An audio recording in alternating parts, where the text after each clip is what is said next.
কি করলাম? মার জন্য। আমার নবী নিজেও মা বাবার জন্য পাগল ছিল, উম্মতের এই আদর্শটুকুন দিয়ে গেল।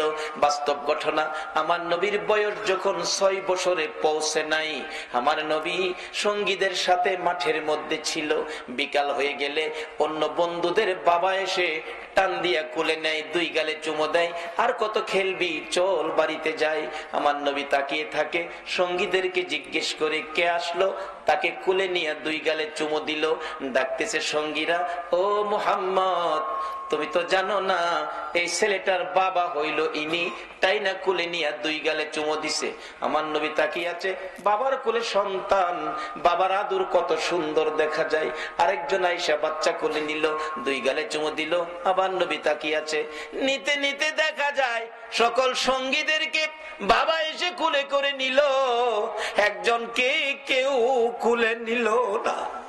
আমার নবী খোলা আকাশের নিচে দাঁড়াইয়া ওই বাবাগণের দিকে তাকাইয়া তাকাইয়া চোখের পানি ছেড়ে ছেড়ে কান্দে, আর নিজেকে নিজে প্রশ্ন করে, ও মুহাম্মদ, তোমার বাবা কই? তোমার এদিকে কেউ কোলে নেয় না। আমার আল্লাহ বলেন, বন্ধু গো, তোমার বাবা নাই গো, তুমি এতিম। এই বলে তোমার আদর কমবে না। আমি কুল মাখলুকাতকে নির্দেশ করে দিয়েছি সবাই যেন তোমাকে ভালোবাসে, আর তোমাকে যদি ভালোবাসে আমি আল্লাহ দেখি, কথা দিলাম তোমার ভালোবাসার বিনিময়ে আমি আল্লাহর ভালোবাসা পায়া যাইব। কিভাবে ভালোবাসা পাওয়া যাইব? বাস্তব ঘটনা দেখুন। আমার নবী কাঁদতেছে, আমার নবী বাড়িতে যায় না, বাবার ব্যথায় কান্দে। সঙ্গীরা খবর দিলেন আমেনার কাছে, আমেনা গো, তোমার আদরের সন্তান ময়দানে দাঁড়াইয়া কান্দে, কি জানি ব্যথা, আমাদের কাছে কয় না। দৌড়াইয়া যায় ডাকতেছে, বাবা গো, এইভাবে কেন কান্দো? কে মারছে, কে দুঃখ দিছে বলো, তোমার দাদারে দিয়া শক্ত বিচার করাবো। আমার নবী কান্দে, শিশু নবী মা, কেউ মারে নাই, কেউ ব্যথা দেয় নাই, সবাই আমার সঙ্গীরা বাবার কোলে উঠে বাড়িতে গেল গো মা, আমার বাবা কই? আমি বাবার কোলে উঠবো, বাবার ব্যথায় কান্দি। আমি নাও চোখের পানি ছেড়ে দিলেন, বাবা গো, তোমার বাবা নাই, বাবার কথা আমারে জিজ্ঞেস করো না, এই বাবার অভাব আমি পুরা করতে পারবো না। যখন কোথাও পারলো না বাবার অভাব পুরা করত, নিজেই তালাশে বেরিয়ে গেলেন, বাবারে কোথায় পাবো। মরুভূমির উঁচু পাহাড়ের উপরে উঠে মক্কা নগরীতে চারদিক ঘুরে ঘুরে হাত বাড়াইয়া ডাকে, বাবা, বাবা তুমি কই গো? একবার আসো না, তোমার শিশু মুহাম্মদ রে কোলে নাও না। কে নিবে? নাই নবীর বাবা মদিনার মাটিতে চির ঘুমিয়েছে। আবু জাহেল কোত্থেকে যেন আসতেছিল, একটা বাচ্চার কান্না শোনা যায় পাহাড়ের উপর। আবু জাহেল গোড়ার থেকে নাইমা যাইয়া দেখে, বাতিজা মুহাম্মদ, বাবা এখানে কান্দো, একটু পরে বাঘ ভাল্লুক বেরিয়ে আসবে, তোমাকে খেয়ে ফেলবে, তাড়াতাড়ি চলো বাবা, তাড়াতাড়ি চলো। নিচে নামাইয়া গোড়ার পিছনে বসাইয়া আবু জাহেল সামনে বসে গোড়াকে চাবুক মারতেছে, গোড়া রে, বিপদ হবে তোর, বিপদ হবে আমার, বিপদ হবে আমার ভাতিজার, তাড়াতাড়ি চল, তাড়াতাড়ি চল, আমিনার কাছে পৌঁছে দেই। আবু জাহেল এত জোরে মারতেছে, গোড়া তো বসার থেকে উঠে না। মাঝে মাঝে কিতাব লেখে সামনের 2টা পাও আকাশের দিকে বাড়াইয়া ডাকে, মাবুদ, তোমার বন্ধুরে পিছে বসাইয়া আবু জাহেল আমারে মারে। প্রভু গো, কথা দিলাম মার খাইতে খাইতে জীবন দিব গো, তোমার বন্ধুর সামনে না নিলে আমি যাব না। আমার নবীর ভালোবাসায় চারি পায়া জানোয়ার গুড়া যখন এইভাবে নবীর ভালোবাসায় ব্যথায় ব্যতীত হয়েছে, আবু জাহেল মারতে মারতে সমস্ত শরীর রক্তাক্ত করে ফেলেছে, কয়েক জায়গার চামড়া ফাইটা রক্ত জমিনে পড়তেছে। অবশেষে আবু জাহেল বিরক্ত হইয়া ডাকতেছে, গোড়া রে, এত আদর করি, এত কথা শুনস, আজকে কেন উঠতেছস না, এত মার খাইতেছস? গোড়া ডাকতেছে, প্রভু গো, তোমার নবীর ভালোবাসায় হাত বাড়াইলাম, আমার জবান খুলে দাও না গো বন্ধু।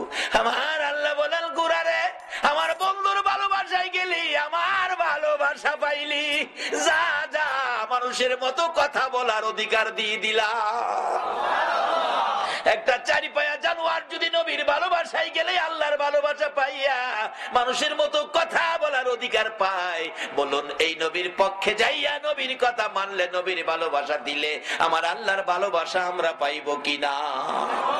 নবীজি ডাকতেছে, আমি দেখি আমার চাচা আবু জাহেল এত মায়ের মারলো, গোরা অবশেষে মানুষের মতো কথা বলতেছে, এরে আবু জাহেল তোর কি মায়া না, আর কত আমারে মারবি, তাহলে তুই ওটা বসার থেকে উঠোস না কেন? গোরা ডাকতেছে, আবু জাহেল রে, না ওটার কারণ হলো পিছনে যারে বসাইছো ইনি হলেন রাহমাতাল লিল আলামিন, সকল সৃষ্টির জন্য যেই নবী করুণা, যেই নবী রহমত, এই নবীরে পিছে বসাইয়া তুমি সামনে বসে বেয়াদবি করবা, আমি গোরা মার খাইয়া জীবন দিব, আমি বসার থেকে উঠবো না। আমার নবী পিছনে বসে আছে, তুমি সামনে বসে থাকবা, আমি চলতে পারি না, জলদি করে সামনে আনো নবীকে, তাহলে আমি সামনে চলবো। আবু জাহেল কই, বাতিজা বাজান সামনে আইও। নবীজির সামনে বসাইছে, গোরা চলছে নবীর ভালোবাসায়, গোরা আল্লাহর ভালোবাসা পাইয়া মানুষের কথা বলার অধিকার পাইল। বাড়িতে পৌঁছে দিলে মা আমেনার কাছে, আমেনা তোমার ছেলেরে বাগে খাইতো, আমি যদি না দেখতাম।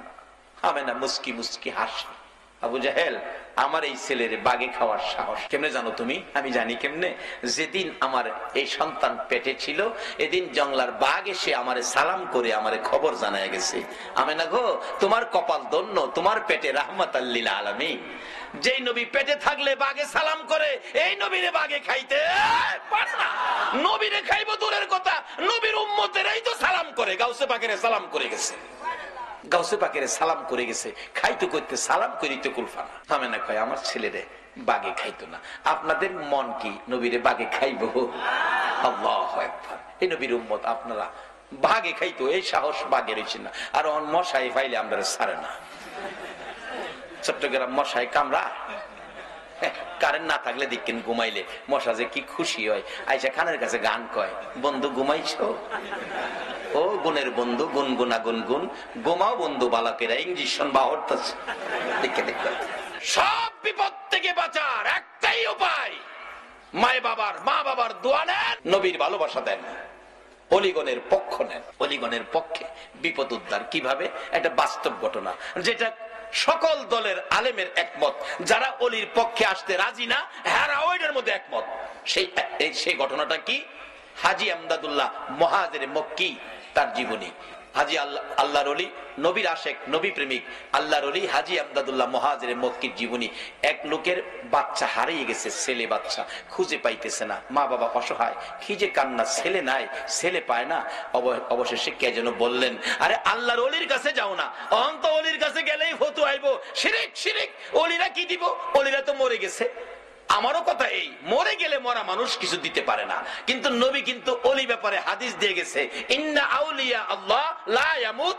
রাসূল বলছে ওলিরা কখনো মরে না, আর মরা মানুষ কিছু দিতে পারে না, এতে আমিও একমত। কিন্তু রাসূল বলছে আল্লাহর ওলিরা মরে না, তাইলে ওলিরা কিছু দেওয়ার ক্ষমতা আছে। মরে গেলে তুমি মরে গেছো, ওলিরা মরে নাই, রাসূল বলেছে। হাজী আমদাদুল্লাহ মুহাজির মক্কি, সংক্ষেপ করতেছি রাত্র বেশি হয়ে গেছে। হাজী আমদাদুল্লাহ মুহাজির মক্কি বসে আছে, আল্লাহর ওলির পায়ে পড়ে গেছে। মা বাবা, হুজুর আমার বাচ্চাটা হারিয়ে গেছে, পাই না, বেঁচে আছে কিনা, থাকলে কই আছে, এই খবরটা পাইলেও মনটারে বুঝাইতাম। হাজী আমদাদুল্লাহ মুহাজির মক্কি কয়, বাবা তোমরা বসো, আমি দেখি কই আছে। চোখটা খালি বন্ধ করছে, চোখটা বন্ধ করে চোখটা খুইলা কয়, বাবা রে, তোমার ছেলেটারে নিয়ে সমুদ্রের মাঝখানে ছোট্ট একটা দ্বীপের মধ্যে ফালাইয়া রাখছে, এখান থেকে আনা সম্ভব হবে না, না খায়া থাকতে থাকতে শুকিয়ে গেছে, 1-2 দিনের মধ্যে এমনিতেই সে মারা যাবে। এখন বলুন, মা বাবার ব্যথা আরো বাড়ছে না কমছে? দুইজন কান্না, কে জানি বলতেছে, কানলে কি লাভ হইব, আল্লাহর ওলির পায়ে ধরো, হুজুর আমার বাচ্চাটা আইনা দেন, আনতে গেলে হেলিকপ্টার দরকার, না হয় জাহাজ দরকার। অলির ফাওদেরা কান্দে, কোন দলের আলেম অস্বীকার করার ক্ষমতা নাই। অলির ক্ষমতা কত দেখেন, বেলায়েতের হাত শুধু এই জায়গায় নয়, তারা প্রয়োজন হলে এই জমিন থেকে বেলায়েতের হাত বাড়িয়ে দিয়ে আল্লাহর আরশ পর্যন্ত ধরার ক্ষমতা রাখে। হাজী আমদাদুল্লাহ মুহাজির মক্কি পায়ে পড়ে কাঁদতেছে, মা বাবা, হুজুর আমার বাচ্চাটা আইনা দেন, আর সহ্য করতে পারি না হুজুর, আজকে বেশ কিছু দিন যাবত বাচ্চা হারা। এবার হাজী আমদাদুল্লাহ মুহাজির মক্কি বলতেছেন, বাবা আচ্ছা একটু বসো। চক্ষুটা বন্ধ করে বলছে, যাও বাড়িতে যাও, তোমার ছেলেটা বাড়িতে আইছে, হেলিকপ্টার জাহাজের দরকার, কিছুক্ষণের মধ্যে কইছিলে বলে বাড়িতে আইছে। দৌড়ায় বাড়িতে গেছে, গিয়া দেখে নাজেহাল অবস্থা, জ্ঞান হারা অবস্থা, ঘরের দরজায় পইরা রইছে। মা বাবা কুলে নিয়ে গোসল দিয়ে কিছু নাস্তা পানি খাওয়াইয়া কিছুটা সুস্থ হইলে বলতেছে, বাবা চলো, যে হুজুরের দোয়াই তোমারে পাইছি, হুজুরটারে দেখায় নিয়ে আসি। কুলে লইয়া হুজুরের কাছে গেলে বলতেছে, বাবা এই যে দেখো এই হুজুর কত বরকতের হুজুর। ছেলেটা কয়, আম্মা আব্বা এই হুজুরটারে চিনেন? চিনি মানে এই হুজুরের দোয়াই তো তোমারে পাইছি। বাবা দোয়াই না তো, এই হুজুরটা কি করছে আপনি তো দেখেন নাই। এই হুজুরটা না সমুদ্রের কিনারে দাঁড়াইছে, সমুদ্রের কিনার থেকে দুইটা হাত ওই সমুদ্রের দ্বীপের মাঝখানে বাড়াইয়া দিছে। সমুদ্রের এপার থেকে দ্বীপের মাঝখানে হাত বাড়াইয়া আমাকে কুলে উঠাইয়া টান দিয়া উঠাইয়া নিয়ে আইছে। এটা বেলায়েতের হাত।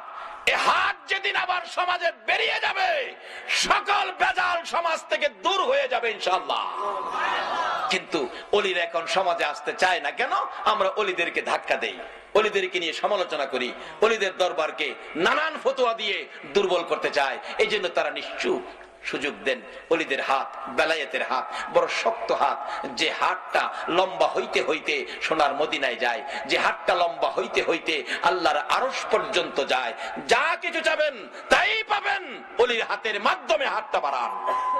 কাজী আসুন আমরা সবচেয়ে বড় ভাগ্যবান যারা গাউসে পাকের মতো একজন অলির ভক্ত, খাজায়ে খাজেগার মতো, আতায়ে রাসূল খাজায়ে খাজেগার মতো একজন অলির ভক্ত।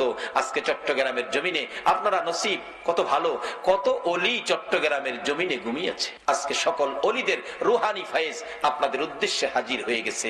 কাজী এই বরকত আপনারা পাবেন, কিন্তু সব বরকত একসাথে হবে যেদিন মা বাবার সাথে ব্যবহার ভালো করবে। ওই মা বাবা যদি কবরও থাকে, মা বাবার জন্য দোয়া করবেন, এই অনুরোধ আপনাদের প্রতি রাখলাম।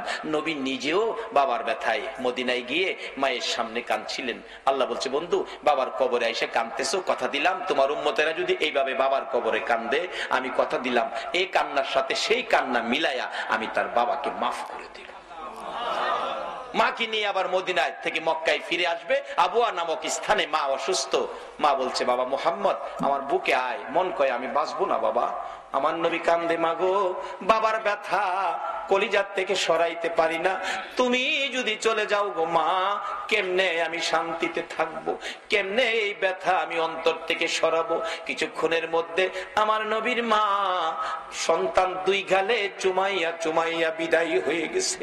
দাফন করে আবুয়া নামক স্থানে উম্মে আইমানের কুলে উঠে কাদের উপর গাঁটটা ফালাইয়া নবী কান্দে, উম্মে আইমান গো আমার মা নাই, আমার বাবা নাই, মক্কা নগরে আমারে কে মায়া করবে, কে আমারে আদর করবে। উম্মে আইমান বলছে, মুহাম্মদ আমি কথা দিলাম গো, যতদিন বেঁচে থাকি আমি তোমার পাশে মায়ের কাজ করে যাব। আমার নবী মায়ের কবরের পাশেও কাঁদলে আমার আল্লাহ বলেন, বন্ধু গো যেইভাবে তুমি মায়ের কবরের পাশে কাঁদছো, এইভাবে তোমার উম্মতেরা যদি মায়ের কবরে যাইয়া কান্দে, তোমার চোখের পানির সাথে তাদের চোখের পানি মিলাইয়া তোমার কান্নার বিনিময়, তোমার কান্নার বরকতে ওই মায়ের কবর জান্নাতের বাগান বানাইয়া দিব। নবীজি শুধু বলে নাই বাবার কবরে কাঁদছেন, মায়ের কবরে কান্দা উম্মতের শিক্ষা দিয়ে গেছেন প্র্যাকটিক্যালি।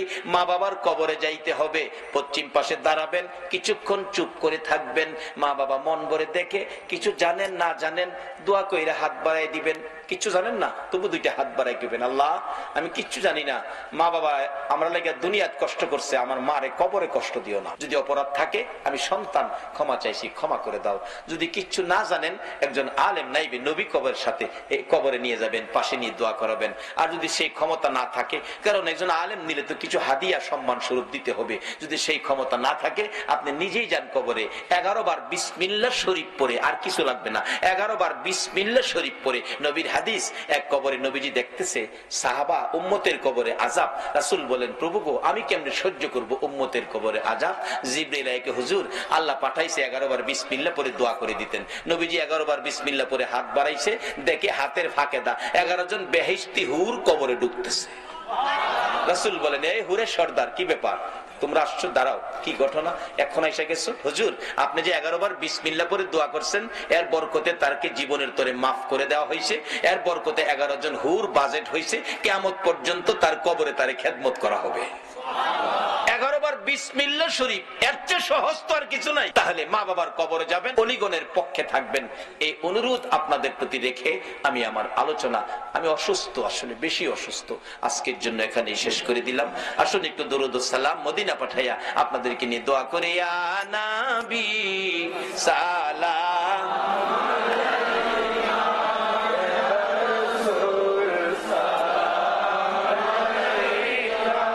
আল্লাহুম্মা আমিন। ربنا ظلمنا أنفسنا وإن لم تغفر لنا وترحمنا لنكونن من الخاسرين رب ارحمهما كما ربياني صغيرا। বলুন সবাই, رب ارحمهما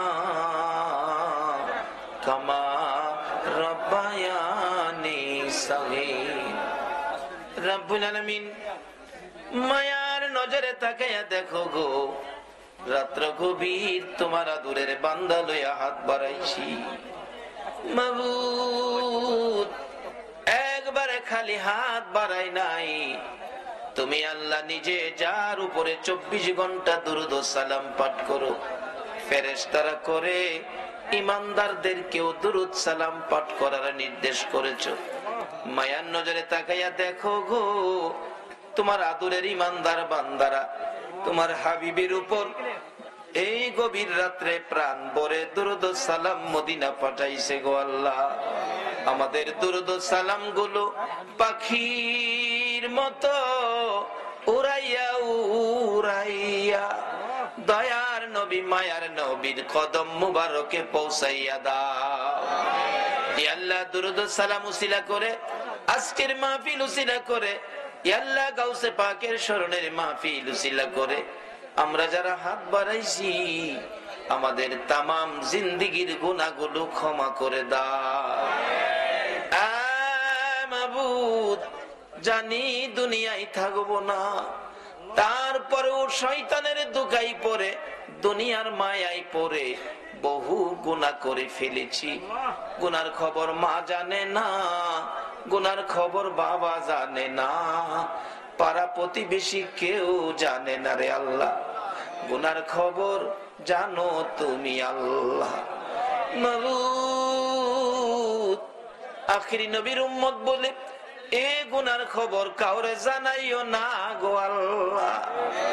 এই মাহফিলে আমরা যারা হাত বাড়াইছি ওলি আল্লাহ গণের রুহানি ফায়েজের উসিলাই, তোমার নবীর ভালোবাসার উসিলাই আজকের মাহফিলে আমরা যারা হাত বাড়াইছি আমাদের সকলের জীবনের গুনাহগুলো ক্ষমা করে দাও। মাবুদ, ক্ষমা চাইলাম জীবনের গুনাহ, ক্ষমা যদি না করো কবে জানি মৌতের চিঠি লইয়া আজরাইল আইসা যায়, কবে জানি চারজনে দৌড়ে দৌড়ে টাইনা টাইনা বাহির করবে, উঠানের কিনারে পর্দা টানাবে, নাকে কানে তুলা লাগাবে, বড়ি পাতার গরম পানি জীবনের শেষ গোসল করাবে। মাবুদ, আদরের সন্তানেরা গো এতিম এতিম এতিম হবে, লোকেরা এতিম বলে মাথায় হাত বুলাবে, আদর করবে। সন্তানেরা বাবার লাশের পাশে দাঁড়াইয়া ডাকবে, বাবা আর কি এই বাড়িতে আসবা না? আমরা কি বাবা বলে আর তোমারে ডাকতে পারবো না? আমরা রে এতিম করে সাদা কাফন পরে কই রওনা হইলা গো বাবা। বড় মেয়েটা স্বামীর বাড়ির থেকে এসে বাবার বিছানায় পরে কাঁদবে, বাবা গো বিছানা খালি করে কই যাইতেছো গো বাবা? ওই দিন আসার আগে আজকে আমরা যারা হাত বাড়াইছি, মেয়ে বুঝি না, পুরুষ বুঝি না, যুবক বুঝি না, বুড়া বুঝি না, নামাজি বুঝি না, বেনামাজি বুঝি না, আজকের মাহফিলের উসিলায় আমরা সবাইকে মাফ করে দাও গো আল্লাহ। মাবুদ, জীবনের গুনাহ ক্ষমার আসার দরখাস্তের পর আরেকটা দরখাস্ত করি, তুমি কিন্তু রাগ হইও না। আমি জানি না আজকে হাজার হাজার মানুষ তোমার কাছে হাত বাড়াইছে, কার মনে জানি কি দুঃখ কি ব্যথা, কার মনে জানি ব্যথা মানাই গো মানাই। ও দরদি মা, যে মার দিকে তাকাইলে কলিজা ঠান্ডা হইয়া যাইত, শত দুঃখ লইয়া মা মা কইয়া ডাক দিলে প্রাণ ঠান্ডা হইয়া যাইত। যে মার চেহারার দিকে তাকাইলে একটা কবুল হজের নেকি পাওয়া যাইত। মায়ের অভাবী কে জানি হাত বাড়াইছে গো আল্লাহ, আমি নিজেও মার অভাবী হয়ে গেছি। এতদিন তো শুধু বলতাম মা হারা কথা, এখন নিজেও বুঝেছি মা হারা কত ব্যথা। মাহফিল শেষে গাড়িটা বাড়িতে গেলে 2টা 2:30টাও কোনদিন হয়েছে, গাড়িটা থামাইয়া বাড়িতে মার রুমের কাছে গেলে দেখি মা দাঁড়াইয়া রইছে। জিজ্ঞেস করলাম, মা গো তুমি কি ঘুমাও নাই? মা জবাব দিত, বাবা গো যতক্ষণ পর্যন্ত তুমি বাড়িতে না আইছো আমি মার চোখে ঘুম আসে না রে বাবা। এই দরদি মায়ের অভাবী বাবার অভাবী কে জানি হাত বাড়াইছে রে আল্লাহ। মায়ের অভাবীরা কি করে নিজে দেখেছি। একটা মায়ের পাগল 5-6 বছর বয়স, মা বাচ্চা হবে, ডেলিভারি হবে, এলাকার মহিলারা কয় আপনার অবস্থা ভালো না, তাড়াতাড়ি হসপিটালে যান। রিক্সা করে হসপিটালে যাবে, ছেলেটা পিছে পিছে যায়, মা মা কইয়া ডাকে, মা কোথায় যাইতেছো? আমারে নিবা না, আমারে কইলা না। অন্যদিন কোথাও গেলে আমারে আগে সাজাইছো, পরে তুমি কাপড় পরছো, বুরগা পরে রওনা হইলা, আমারে দি কিছু কইলা না গো মা। মা চোখের পানি ছেড়ে দেয়, বাবা রে আমি বেড়াইতে যাই না রে বাবা, আমার বলে অবস্থা ভালো না, হসপিটালে যাইতেছি। মা কোন সময় আসবা গো? আমারে কই রাইখা গেলা গো? তুমি তোমার নানার কাছে থাকো, আমি হসপিটালে যাই, কোন সময় আসবা? কোন সময় আসবো বলতে পারি না রে বাবা, অবস্থা বলে আমার ভালো না। ভাগ্য যদি ভালো হয় মায়ের মুখ দেখবি রে, ভাগ্য যদি খারাপ হয় জীবনে আর মা কইয়া ডাকতে পারবি না। এই কথা বললে ছেলেটা দৌড়াইয়া মায়ের রিক্সার সামনে দাঁড়াইয়া গেছে। মাগো তুমি যদি ফিরে না আসো আমি কার গলায় ধরে ঘুমাবো গো মা? আমারে কে গোসল করাবে? আমারে কে বাবা বাবা কইয়া ডাকবে? বাবা দোয়া কইরো মানি ফিরে আসতে পারি, তোমার নানার কাছে থাকো। এই বলে ছেলেটারে টান দিয়া কোলে লইয়া বুকের সাথে জড়াইয়া ধরে 2 গালে চুমাইয়া চুমাইয়া বিদায় নিয়ে গেছে মা। রাত্র 10টা বাজে গেছে, কোনো খবর আসতেছে না। ছেলেটা ডাকতেছে, নানা গো চলো না হসপিটালে যাই, মায়ের কাছে মায়ের খবর নিয়ে আসি। নানা বলেন এত রাত্রে যাওয়ার রাস্তা নাই, সকালে যাবো। ভাই ঘুমাও, তুমি ঘুমাও। নানা আমার কেন জানি ঘুম আসে না, কেন জানি আমার কলিজায় দাউ দাউ করে আগুন জ্বলতেছে গো নানা, চোখে ঘুম আসে না। একটু পরেই একটা যুবক বাড়ির সামনে দাঁড়াইয়া ডাকতেছে, চাচা বাড়িতে আসেননি? ও বাড়িতে আছি। হসপিটালের খবর জানেননি? না খবর তো জানি না, সকালে হসপিটালে যাব। চাচা হসপিটালে আর যায়েন না, হসপিটালের খবর ভালো না, আপনার মেয়ে মারা গেছে গো চাচা। ছেলেটা একটা চিৎকার মারছে, না না আমি কি জীবনে আর মা কইয়া ডাকতে পারবো না? আল্লাহ গো এ কি করলা গো? আমার মারে নিয়ে গেলা, আমি কার গলায় ধরে ঘুমাবো? লাশটা বাড়িতে আনলো, ছেলেটারে দেখাইলো না, ভয় পাবে বলে না দেখাইয়া দাফন করে ফেলেছে। রমজান পার হয়ে যাইতেছিল, ঈদের দিন সকালবেলা ছেলেটা শুধু কান্দে, নানা তার মা যে মারা গেছে কবরে নেয় না, লাশটাও দেখাইলো না। জিজ্ঞেস করলে কই তোমার মা হসপিটালে আছে, তোমার মা বেড়াইতে গেছে। ঈদের দিন ছেলেটা কাঁদতেছে, নানা গো কত ছেলে রে মা গোসল করাইতেছে গো, আমার মা আজকে ঈদের দিন কোথায় রইল গো? আমারে কি গোসল করাবে না গো নানা? ছেলে কান্না শুনে দৌড়াইয়া বাবা আইছে, আয় আমি তোরে গোসল করাবো। ছেলেটা কান্দে, বাবা গো তুমি না আম্মু গোসল করাবে, তুমি তোয়ালে দিয়ে আমার শরীরটা মুছে দিবে, আমার আম্মু আমার পায়জামা পাঞ্জাবি পরাবে, আমি মার পায়ে সালাম করব, তোমার আঙ্গুলে ধরে ঈদগায় যাব গো বাবা। মনের আশা যেন মনে রইল, আর যেন পুরা হবে না। বাবা ডাকতেছে, না না তোমার আম্মু এখন আসবে না, চলো আমার আঙ্গুলে ধরে ঈদগায় যাবে, গোসল করাই, জামা পরো, সেমাই খাও। ছেলেটা কান্দে, না মার হাতে গোসল করব, মার কাছে আগে যাব, তারপরে সেমাই খাবো, তারপরে ঈদের জামা পরবো। বাবা কান্দে, মাবুদ গো আমি কি দিয়া বুঝাইব গো, চলো তোমার মার কাছে লইয়া যাই। যাইতে যাইতে ঈদগার সামনে কবরস্থান, কবরস্থানের ভিতরে ঢুকে নতুন কবরের পাশে যাইয়া দাঁড়াইয়া ডাকতেছে, রে আদরের সন্তান, এই কবরে তোর মা ঘুমাইছে, ডাক দে রে, দেখি তোরে নি গোসল করাইয়া দিয়া যায়। বাচ্চাটা কাঁদতে কাঁদতে মা মা বলে মায়ের কবরে পড়ে গেছে। অবশেষে বাবা ডাকতেছে, হে বাচ্চার মা, এত নিষ্ঠুর কেমনে হইলা গো, এত কান্দা ছেলেটা কাঁদলো আর ডাকলো, একবারও ছেলেটারে আদর করে দিলা না। এই মাহারা মায়ের অভাবী, মায়ের ব্যথা ব্যতীত কে জানি হাত বাড়াইছে রে আল্লাহ। যার বাবা নাই, বাবার ব্যথা লইয়া কে জানি হাত বাড়াইছে গো। আর দেরি করো না গো আল্লাহ, এই মুহূর্তে ওই সকল মা বাবার কবর জান্নাতের বাগান বানাইয়া দাও। আল্লাহ মা বাবা যার দুনিয়াতে আছে হায়াত বাড়িয়ে দাও।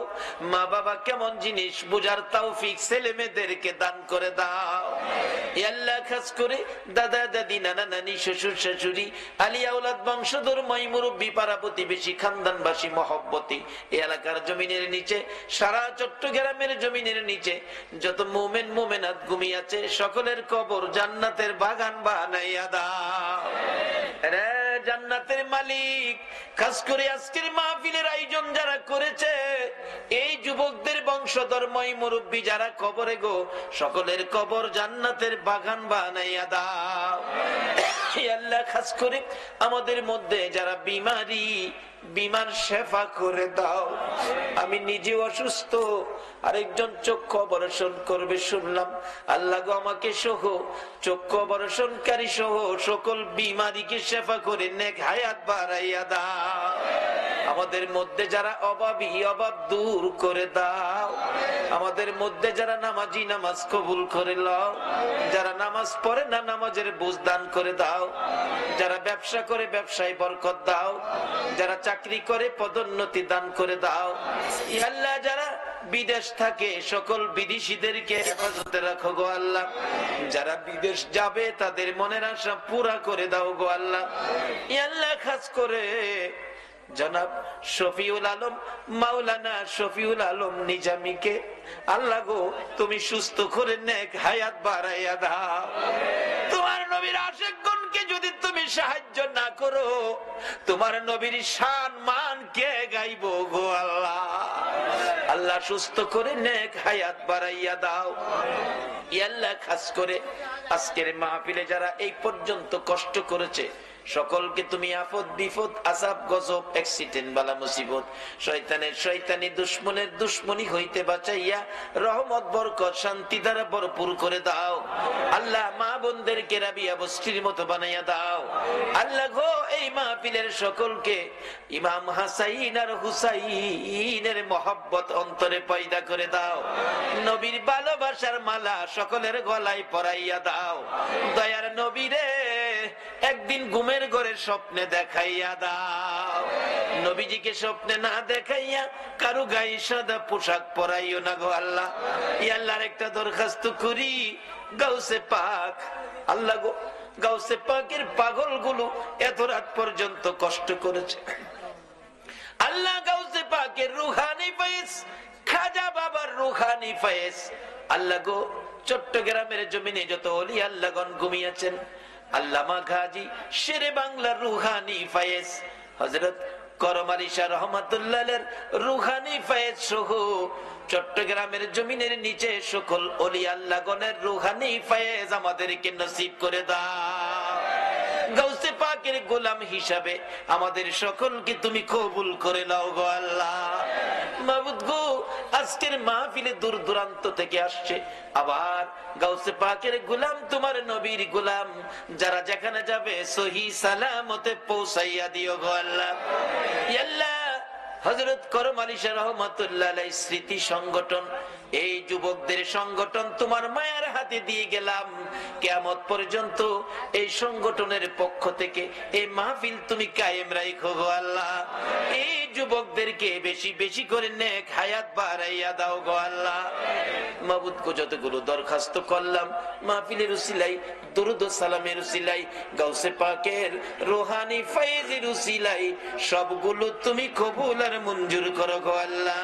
ওয়া সাল্লাল্লাহু তাআলা আলা খায়রি খালকিহি মুহাম্মাদিন ওয়া আলা আলিহি ওয়া আসহাবিহি আজমাইন বিহাক্কি লা ইলাহা ইল্লাল্লাহু মুহাম্মাদুর রাসূল।